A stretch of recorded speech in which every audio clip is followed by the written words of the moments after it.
Dios les bendiga, hermanos. Buenos días, bendiciones. Vamos a dar lugar a la clase de escuela dominical en este día y con el tema que hoy vamos a considerar, que es cosechamos lo que sembramos.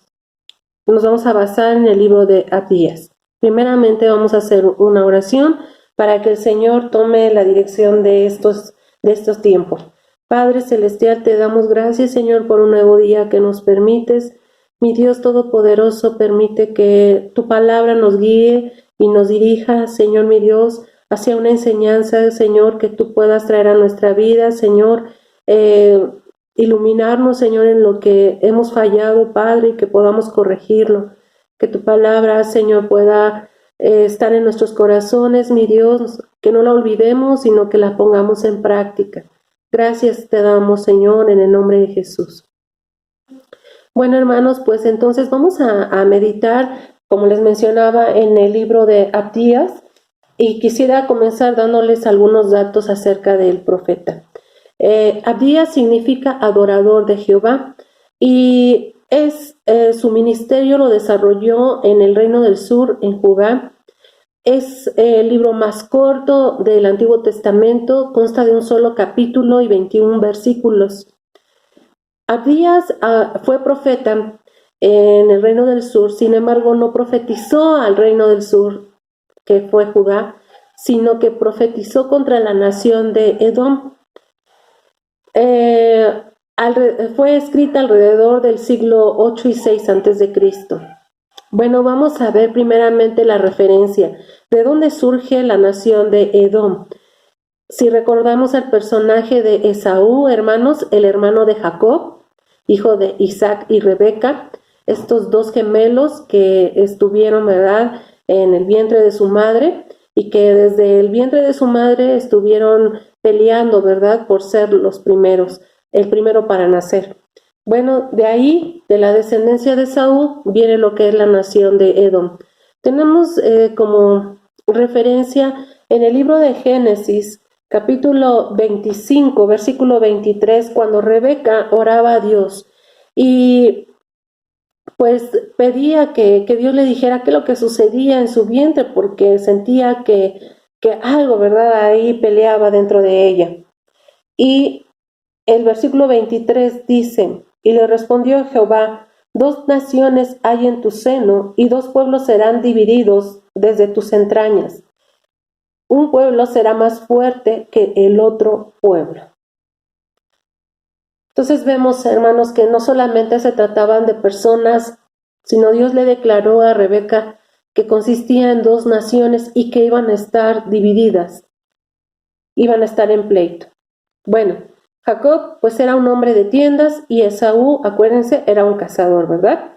Que en una de esas veces que salió a cazar regresó y tenía mucha hambre y pues Jacob aprovechó, ¿verdad?, la hambre de su hermano para robarle la primogenitura por un plato de lentejas.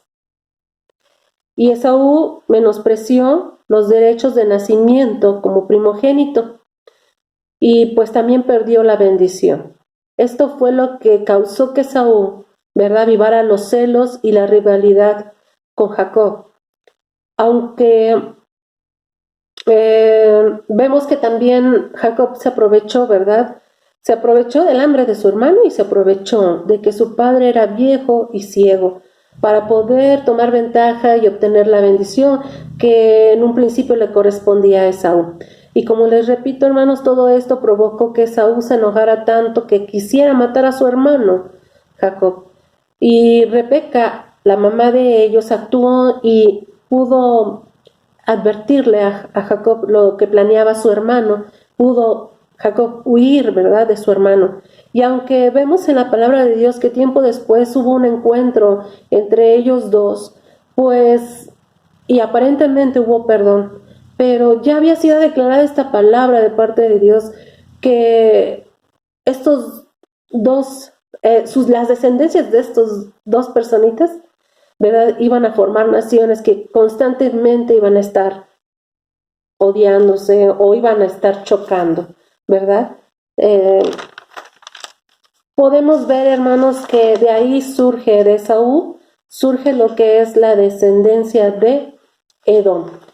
Si podemos verlo, lo ubicamos aquí en el mapa, ¿verdad? Edom, y está al sur de lo que sería el reino del sur de Judá.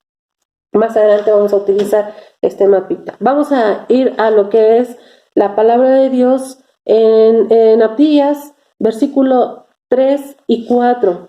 Nos dice: tu carácter soberbio te ha engañado, como habitas en las hendiduras de los desfiladeros, en la altura de tu morada. Te dices a ti mismo: ¿quién podrá arrojarme a tierra? Pero aunque vueles a lo alto como águila, y tu nido esté puesto en las estrellas, de allí yo te arrojaré, afirma el Señor. Cuando el pueblo de Israel iba a entrar a la tierra prometida, al llegar a la frontera de Edom, Israel pidió pasar por su territorio montañoso. La respuesta fue negativa, ¿verdad? Como lo vemos en Números capítulo 20. Números capítulo 20.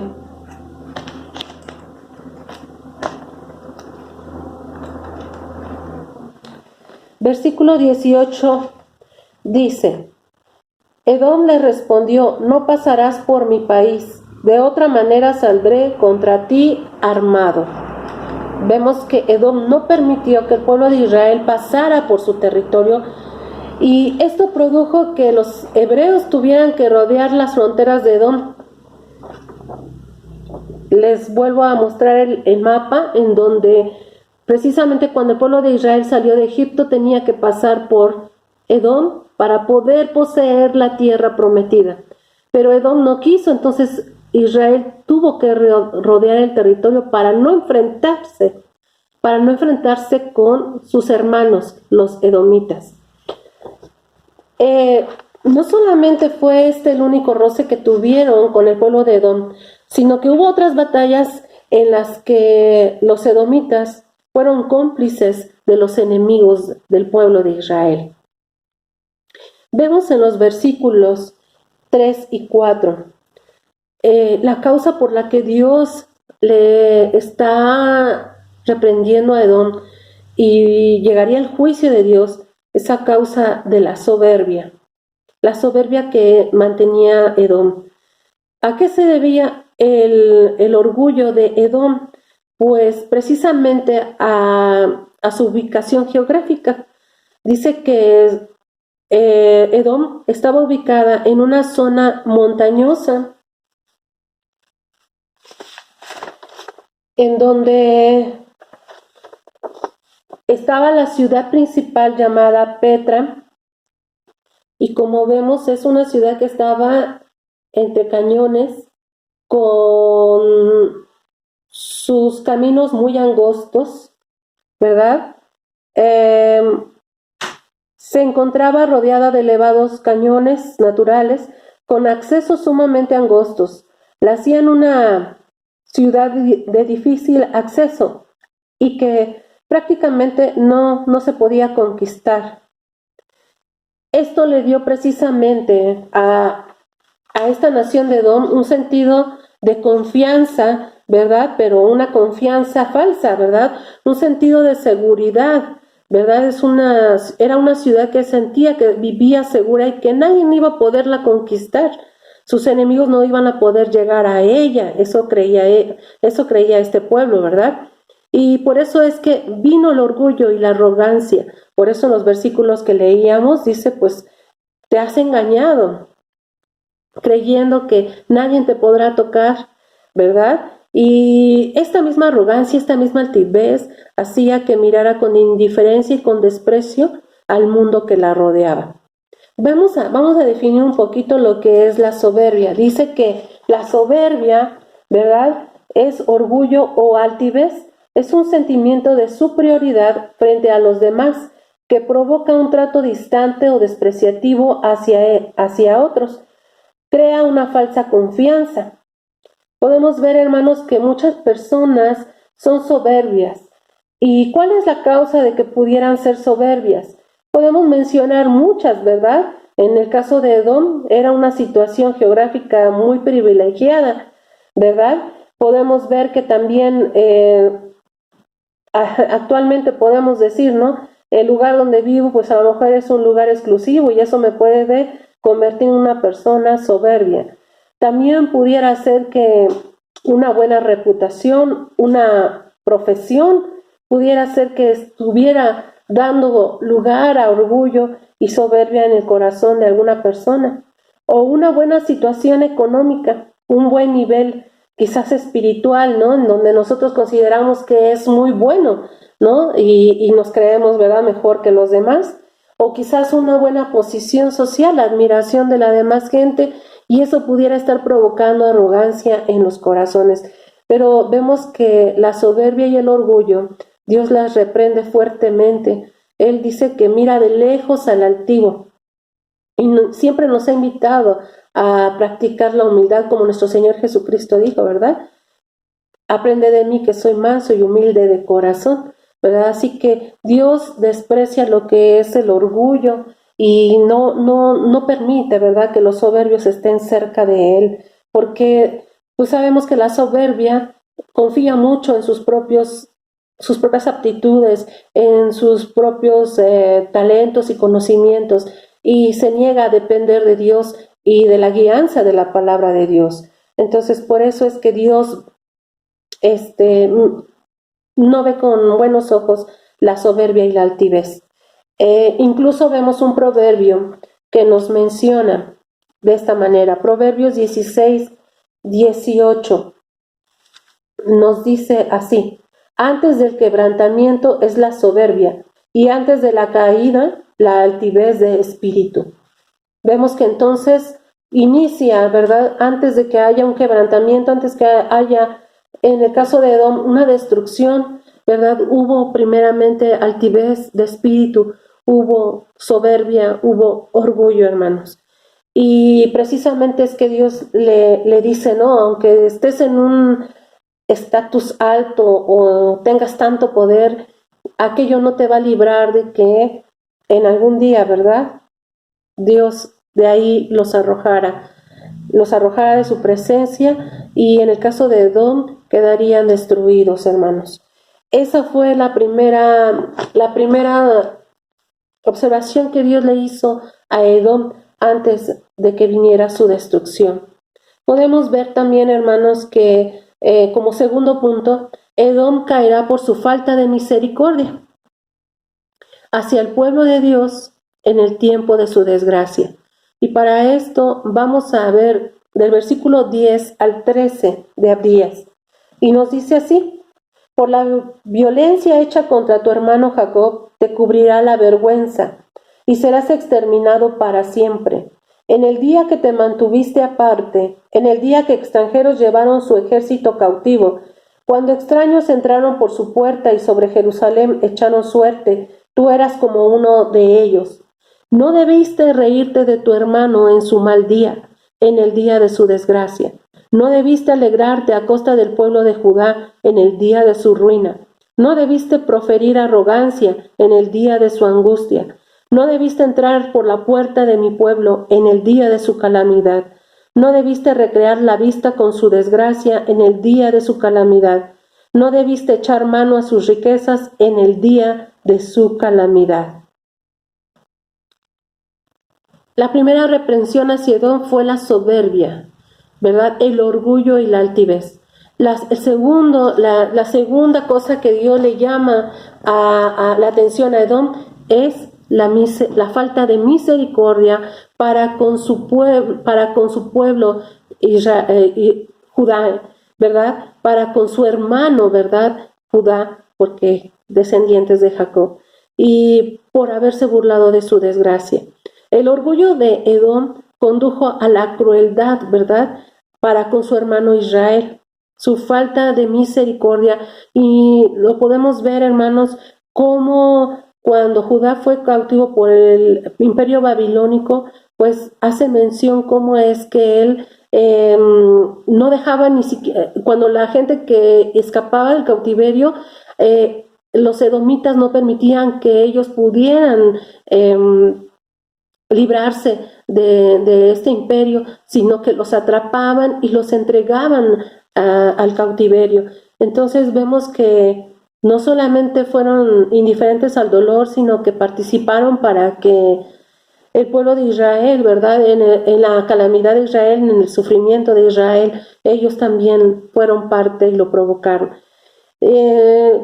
Nos menciona Segunda de Crónicas 21 del 16 al 17, también otra situación en la que Judá sufrió cuando fue invadido por los filisteos, árabes y etíopes.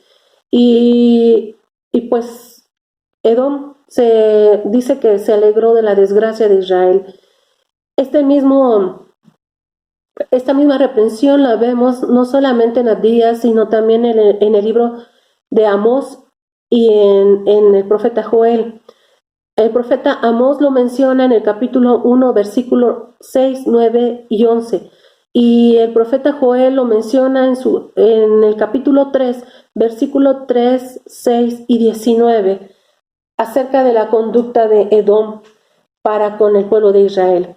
Y Dios había sido misericordioso con Edom, porque vemos en Deuteronomio capítulo 23, versículo 7, cómo es que Dios, cuando declara su palabra, su ley al pueblo de Israel, la manera en cómo ellos deberían de conducirse, no solo como país, como ciudad, sino con todos los que le rodeaban, con sus vecinos, con las demás naciones, y específicamente con Edom, dice estas palabras. Deuteronomio capítulo 23, versículo 7, dice: no aborrecerás al edomita, porque es tu hermano.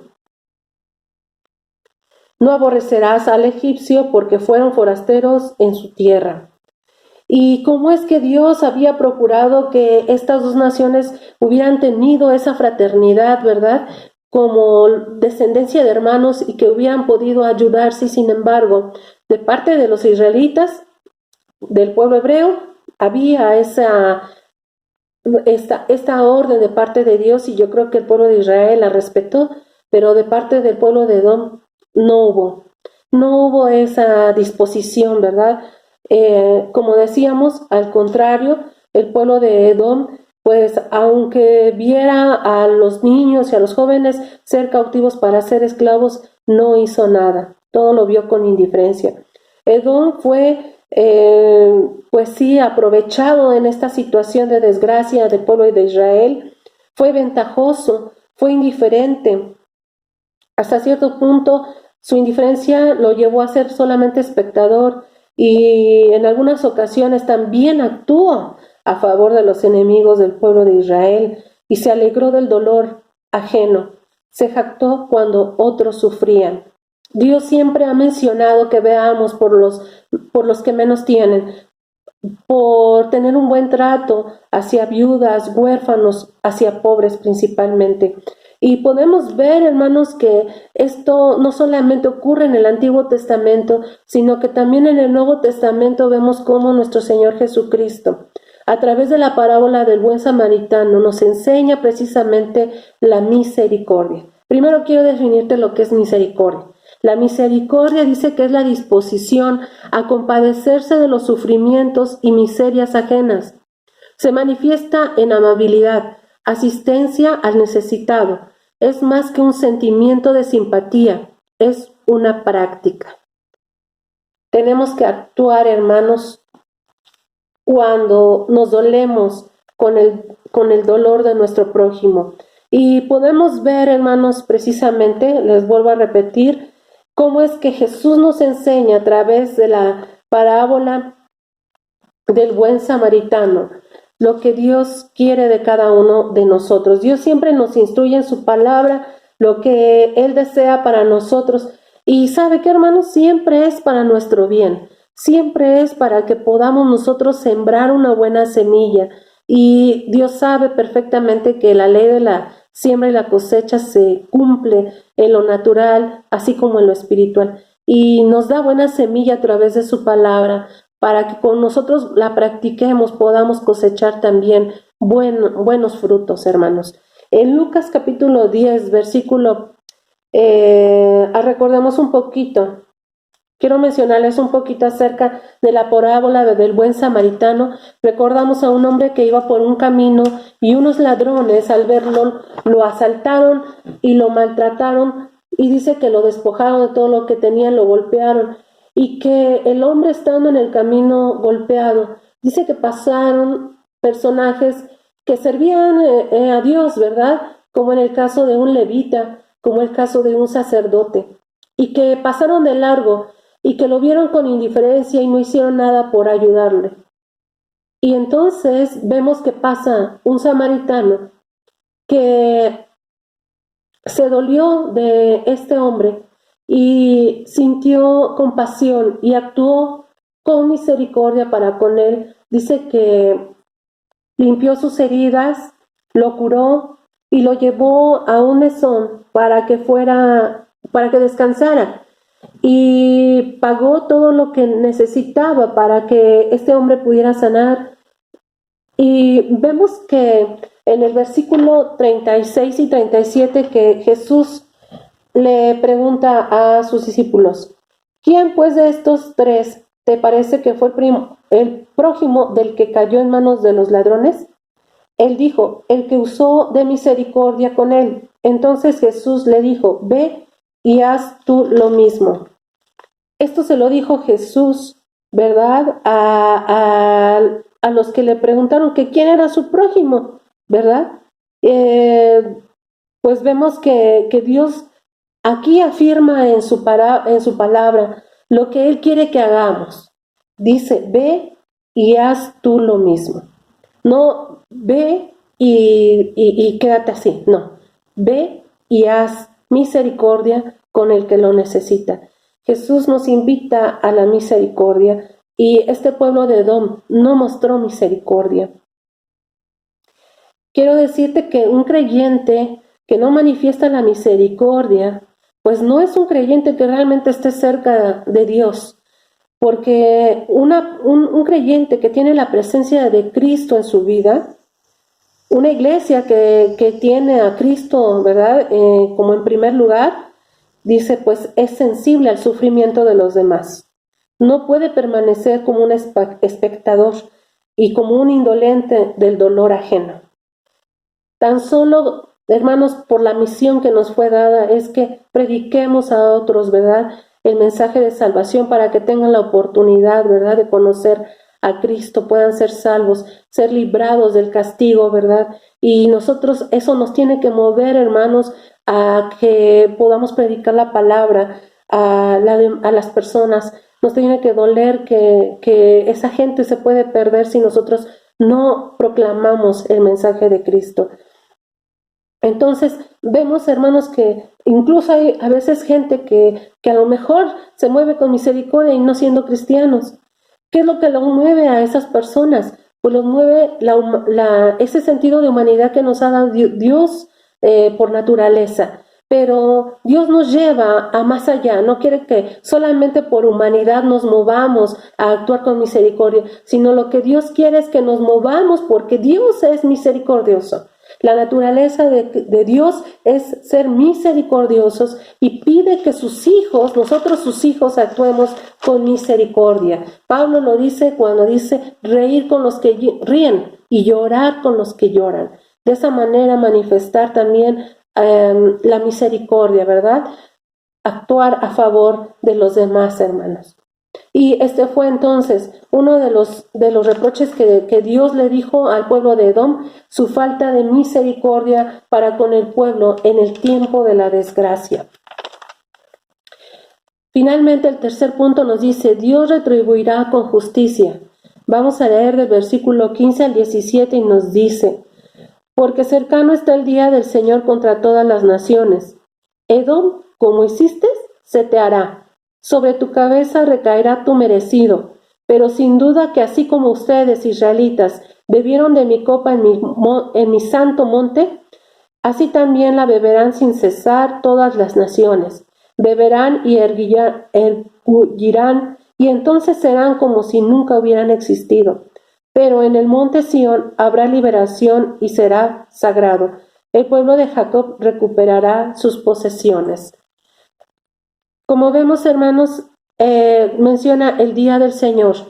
Esta es una expresión muy común de los profetas para indicar una decisiva intervención de Dios en un tiempo determinado, por Él para traer juicio. Indica que Dios un día va a juzgar, ¿verdad?, a todos. Y así nos los confirma la palabra de Dios también en Mateo 25, cuando Jesús menciona que Dios va a juzgar a todas las naciones, no solo a un pueblo específico, sino a todas las naciones, ¿verdad?, en su segunda venida. ¿Cuál es la línea por la que unos serán recompensados de buena manera y otros no? Pues nos dice en Mateo 25, ¿verdad?, que aquel que vio a su prójimo, ¿verdad?, tener sed y le dio agua, estuvo en cárcel y lo visitó, ¿verdad?, estuvo enfermo y lo visitó, lo cubrió cuando tuvo frío, y serán diferentes, esos tendrán una recompensa buena, ¿verdad? Y los que no, los que fueron indiferentes, faltos de misericordia, pues no van a recibir, bueno, una buena recompensa. Así nos los dice, ¿verdad?, la palabra de Dios. La justicia humana está acostumbrada a castigar, ¿verdad?, a los que se portan mal, ¿verdad? Se castigan, pero normalmente no se recompensa al que hace bien las cosas, al que se porta bien. Sin embargo, la justicia divina va a traer recompensa a los que se hayan portado bien, los que hayan sembrado bien, los que hayan dado buen fruto, ¿verdad?, los que hayan sembrado, y asimismo cosecharán buen fruto. No solo en el futuro, sino en este presente. La cosecha, hermanos, puede tener diferentes tiempos, ¿verdad? Puede ser de manera inmediata, puede ser más adelante en esta vida, pero también puede ser más adelante en un futuro, en el juicio. Y es bueno que nosotros recapacitemos, hermanos, en la forma en cómo estamos sembrando en esta vida, hermanos. Siempre que sembremos obedeciendo a la palabra de Dios, hermanos, será buena semilla, porque nos dice la palabra de Dios que escudriñemos la palabra, porque en ellas encontraremos la vida eterna, y la vida eterna es bueno. El llegar a la presencia de Dios es bueno, es magnífico, es maravilloso. Así que Dios nos invita a que sembremos de acuerdo a su palabra, hermanos. Algo que quisiera mencionar para que podamos también nosotros, pues, sembrar buena semilla y podamos cosechar también buenos frutos. Es necesario que tomemos a Dios en nuestras vidas, lo tengamos presente, hagamos su voluntad, hermanos.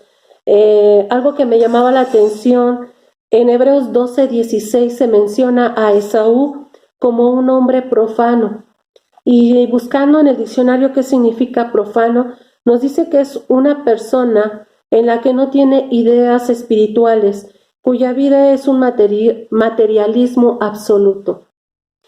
Y por eso les decía, hermanos, lejos de la palabra de Dios, no podemos nosotros tener un buen destino. Lejos de la palabra de Dios no podemos tener un buen destino.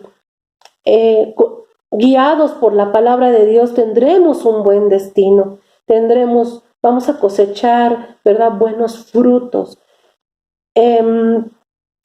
Fíjese lo que dice en Proverbios, capítulo 19, versículo 3. Dice: la insensatez del hombre tuerce su camino, y luego contra Jehová se irrita su corazón. Hermanos, estamos viviendo tiempos en los que queremos sembrar lejos de la voluntad de Dios, apartados de la voluntad de Dios. Y eso es insensatez, porque eso hace que nuestra vida diaria esté torcida. Así lo dice el libro de Proverbios, ¿verdad? Dice que el origen de esa torcedura, de esa desviación en el camino, es la falta de juicio, la falta de prudencia, la necedad. Pero la necedad, hermanos, no es solamente una persona que molesta, sino que la necedad dice que es la inclinación natural del hombre hacia el mal. Así como Esaú era profano, no se preocupó por una vida espiritual, por obedecer o por cultivar una vida espiritual, ¿verdad? Una vida moral correcta, sino que le ganó el orgullo, produjo odio hacia su hermano. Y podemos ver que mucha gente actualmente, hermanos, quiere vivir apartada de Dios y sembrar esa mala semilla lejos de la voluntad de Dios, pero curiosamente quieren cosechar lo bueno. Y esto no es posible, hermanos. No podemos nosotros, dice una palabra que el necio dice en su corazón, no hay Dios.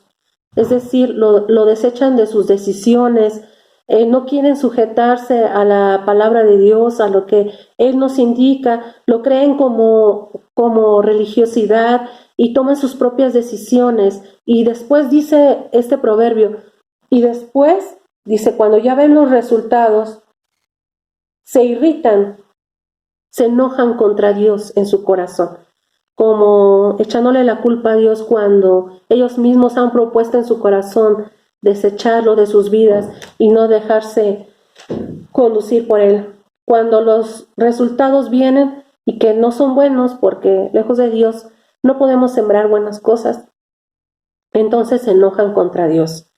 Y estamos viviendo tiempos así, hermanos, en los que se cosecha lejos de la voluntad de Dios, pero se siembra lejos de la voluntad de Dios, pero queremos cosechar cosas buenas. Y esto no es posible, hermanos. La palabra de Dios es clara cuando dice, estamos en la voluntad de Dios, estaremos entonces cosechando, ¿verdad?, buenas cosas. Así nos lo dice en Gálatas capítulo 6, donde nos dice, no os engañéis, Dios no puede ser burlado, pues todo lo que el hombre sembrare, eso también segará. Porque el que siembra para su carne, de la carne segará corrupción, mas el que siembra para el espíritu, del espíritu segará vida eterna. Un mundo de materialismo, decisiones basadas solamente en buscar lo pasajero de este mundo, hermanos, pues realmente nos va a llevar nada más a cultivar una vida, ¿verdad?, de puro materialismo, y eso es inclinado, ¿verdad?, hacia la vanidad, hacia el orgullo. Una vida espiritual nos va a llevar, hermanos, a que podamos escuchar la voz de Dios, podamos tomar buenas decisiones. No digo que sea malo, ¿verdad?, el hacer cosas en esta vida, pero todo, hermanos, tiene que tener prioridad. Y la prioridad siempre es el mantener una vida cercana a Dios, hermanos. Ya no demos oportunidad al odio, a la amargura, al enojo, al rencor o a la ira, porque eso también se multiplica y no queremos seguir cosechando nada de eso, ¿verdad, hermanos? Ya es tiempo de que nosotros ya no nos fijemos en lo que no hemos recibido de los demás. Ya no debemos de pasar la vida quejándonos porque no hemos recibido de los demás para nosotros dar, sino que ahora, hermanos, nosotros nos fijemos más en lo que nosotros podemos dar a otros, hermanos, en nuestro trato con los demás, que sea como Dios quiere, con misericordia, con humildad, hermanos, para honra y gloria de nuestro Señor, hermanos. Yo les invito a que hagamos una oración para que Dios nos siga guiando en su camino, que vayamos, como dicen, así de manera, ¿verdad?, recta, ¿verdad? Y que no nuestras buenas ideas, nuestras buenas intenciones, lejos de la voluntad de Dios, nos desvíen y nos tuerzan en nuestro camino, ¿verdad? No querramos ver buenos resultados de una vida si la llevamos carnal y ser bendecidos. Así no funciona esto, mis hermanos. Tenemos que cultivar una vida más apegada, ¿verdad?, a seguir la voluntad de Dios, hermanos, y vamos a ver bendiciones de parte de Dios. Padre, te damos gracias por tu palabra. Señor, ayúdanos, bendito Dios, en esos tiempos en que a veces, Señor, queremos tomar nuestras propias decisiones y queremos, Señor Dios, hacerte a un lado, Señor, en nuestro caminar. Líbranos, Señor, de eso, porque Dios eterno, lejos de ti, mi Dios, no podemos obtener nada bueno, Señor. Es necesario que nosotros caminemos contigo para tener, Señor, buenos frutos en esta vida y en la venidera, Padre Celestial. Redarguye nuestro corazón si hay algo, Señor, que no te agrada y que nos hemos negado a reconocer, Señor. Que no seamos necios, Señor, en seguir caminando, Señor, por un camino que hemos torcido por nuestras propias decisiones, por nuestras propias ideas, Señor, por nuestros deseos carnales. Aléjanos, Señor, de eso, que podamos seguir una vida de acuerdo a tu voluntad, Padre, y conforme a tus propósitos, agradándote, sirviéndote, Señor Dios, dándote honra y gloria a ti, mi Dios, primeramente. Gracias, Señor, en el nombre de Jesús. Amén.